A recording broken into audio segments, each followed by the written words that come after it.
स्वागत है आपका बोलते हिंदुस्तान में। मैं हूं आपके साथ फरीन सैफी। आज हम बात करेंगे दिन की सभी बड़ी खबरों के बारे में। इस बुलेटिन में हम बात करेंगे कि भाजपा नेता क्यों देते हैं बार बार विवादित बयान, मुख्यमंत्री अरविंद केजरीवाल को ईडी ने क्यों भेजा नोटिस, राहुल गांधी ने मोदी सरकार और अडानी पर साधा निशाना, कानपुर केस में लेटर अल्लाह अकबर लिखने वाला निकला प्रभात शुक्ला, और आखिर में आपको बताएंगे कि कैसे 81 करोड़ भारतीयों का हो गया डेटा लीक। तो चलिए शुरुआत करते हैं आज की खास खबरों की। भाजपा नेताओं की आदत सी हो गई है कि माहौल को सांप्रदायिक कैसे बनाया जाए। भाजपा के नेता मंत्री बीच बीच में ऐसे विवादित बयान देते रहते हैं जिससे जो माहौल है वो खराब होता रहता है। केरल में बम विस्फोट हुआ, अब भाजपा के नेता और गोदी मीडिया को इसमें हलचल मच गई कि इसको किस तरह से मुसलमानों से जोड़ा जाए। जब कोई एंगल नहीं मिला तो भाजपा के केंद्रीय मंत्री राजीव चंद्रशेखर ने इसे फिलिस्तीन से ही जोड़ दिया।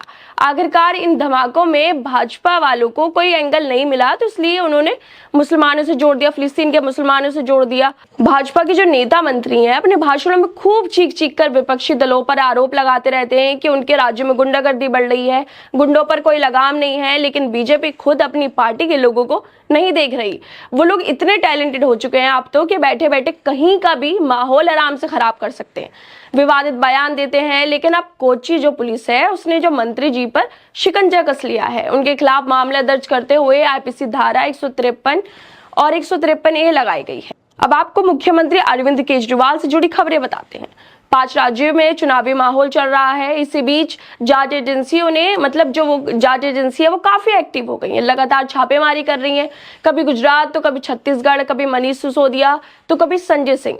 उन सबकी जो जांच है वो जांच एजेंसियों के घेरे में है। लेकिन इन सब के बाद अब सीबीआई और ईडी की जांच का दायरा जो है वो मुख्यमंत्री अरविंद केजरीवाल तक पहुंच गया है। ईडी ने दिल्ली की शराब नीति मामले में जो दिल्ली के मुख्यमंत्री अरविंद केजरीवाल को पूछताछ के लिए नोटिस भेजा है। ईडी ने केजरीवाल को 2 नवंबर को पेश होने के लिए भी कहा है। इससे पहले भी इसी केस में सीबीआई ने अरविंद केजरीवाल से पूछताछ भी की थी। जांच एजेंसियों पर हमेशा से ही भाजपा के कहने पर काम करने का आरोप लगता रहा है। विपक्ष लगातार आरोप लगाता रहा है कि बीजेपी अपने फायदे के लिए जांच एजेंसियों का गलत इस्तेमाल करती रही है। जांच एजेंसियां भाजपा सरकार के इशारों पर नाचने वाली कठपुतलियां बन गई हैं। केजरीवाल की ईडी की तरफ से समन को लेकर आम आदमी पार्टी के जो मंत्री है सौरभ भारद्वाज, उन्होंने कहा है कि बीजेपी आम आदमी पार्टी को खत्म करना चाहती है।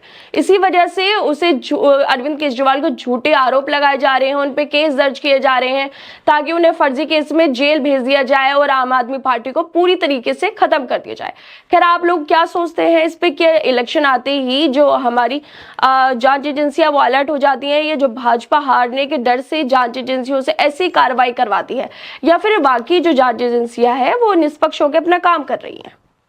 अब आपको राहुल गांधी की पीसी के बारे में बताते हैं, जिसमें उन्होंने भाजपा सरकार पर निशाना साध दिया है। उन्होंने अपनी पीसी में एप्पल फोन जो हैकिंग का मुद्दा है उसे भी उठाया है। कहा है कि एप्पल की तरफ से उन लोगों को नोटिस दिया जा रहा है, विपक्ष के लोगों की जासूसी की जा रही है। उनके पास नोटिस आ रहा है जिसमें लिखा है कि सरकार द्वारा आपके फोन को हैक करने की कोशिश की जा रही है। लेकिन राहुल गांधी इन आरोपों पर जो राहुल गांधी ने आरोप लगाए हैं उस पर भाजपा अपना पल्ला झाड़ रही है, बोल रही है कि ऐसा कुछ भी नहीं है, हार के डर से विपक्ष ऐसा कर रहा है। लेकिन सवाल ये है कि अगर विपक्ष को इस तरह के नोटिस आ रहे हैं तो भाजपा के लोगों को इस तरह के मेल क्यों नहीं आ रहे? राहुल गांधी ने अपनी पीसी में आगे कहा कि ये जो सब कार्य किया जा रहा है ये देश के युवाओं को भटकाने के लिए किया जा रहा है। राहुल गांधी आगे बोलते हैं कि जो प्रधानमंत्री मोदी हैं वो अडानी की जो मोदी की जान है, प्रधानमंत्री मोदी की जान वो अडानी के अंदर बसती है।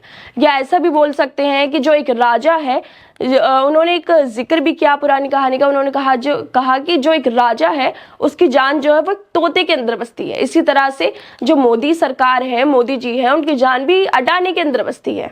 इसलिए हमने जो मोदी सरकार का तोता है अडानी, उस पर अपना काबू पाना शुरू कर दिया है।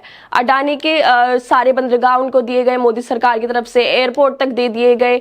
मोदी सरकार पूरा देश बस 3 से 4 लोगों के हाथ में पकड़ा देना चाहती है। जो 3 से 4 लोग हैं वही पूरे देश को चलाए, ऐसा मोदी सरकार चाहती है। ये लोग आपका ध्यान भटका रहे हैं, आपकी जो पूंजी है, जो आपके पैसे हैं वो सब निकाले जा रहे हैं, आपसे छीने जा रहे हैं। और ये सब मोदी सरकार की चाल है। जो लोगों को जो उनकी पूंजी है उनको छीनने का जो काम कर रही है वो अडानी को दिए जा रहे हैं, टैक्स अडानी को पे किए जा रहे हैं। ये जो काम है वो युवाओं को भटकाने के लिए किए जा रहे हैं। अब आपको कानपुर लेके चलते हैं, जहां पर एक बच्चे का अपहरण किया जाता है। फिरौती की रकम मांगने के लिए उसके घर वालों को लेटर दिया जाता है जिस पर अल्लाह अकबर लिखा था। लेकिन जब पुलिस ने जांच शुरू की तो पता चला कि अल्लाह अकबर का लेटर फेंकने वाले शख्स प्रभात शुक्ला निकला। अगर प्रभात शुक्ला के अलावा ये शख्स किसी दूसरे धर्म का होता तो अभी तक गोदी मीडिया ढिंडोरा पीट चुकी होती, सोशल मीडिया पर तरह तरह के नामों से पुकारा जाने लगा होता। लेकिन इन सब होने के बावजूद भी जब प्रभात शुक्ला पुलिस ने उसको पकड़ा है, होने के बावजूद भी जो लोग हैं वो एकदम खामोश बैठे हुए हैं। कोई मतलब बोलने के लिए कुछ भी तैयार नहीं है। लेकिन अगर यही प्रभात शुक्ला के अलावा कोई दूसरे धर्म का लोग होता तो अभी तक ये लोग पूरा ढिंडोरा पीट चुके होते, स्टूडियो सज चुके होते, सोशल मीडिया पर तरह तरह के नामों से उन्हें बुलाने लगा होता अभी तक।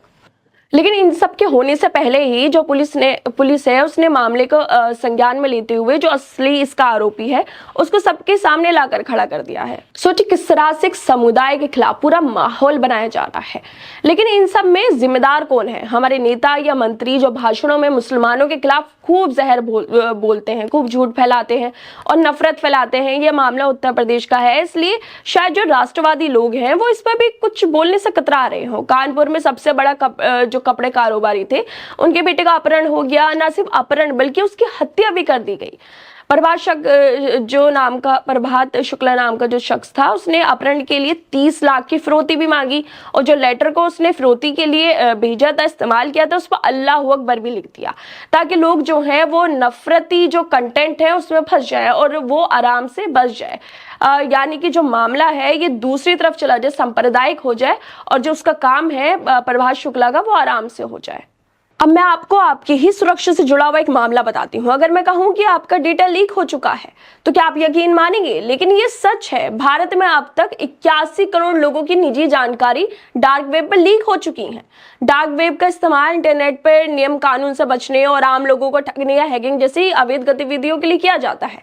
कोविड-19 टेस्टिंग के दौरान Indian council of medical research के जो यूजर्स का उन्होंने डाटा कलेक्ट किया था, इसी डाटा के ऑनलाइन लीक होने की अब खबरें सामने आ रही है।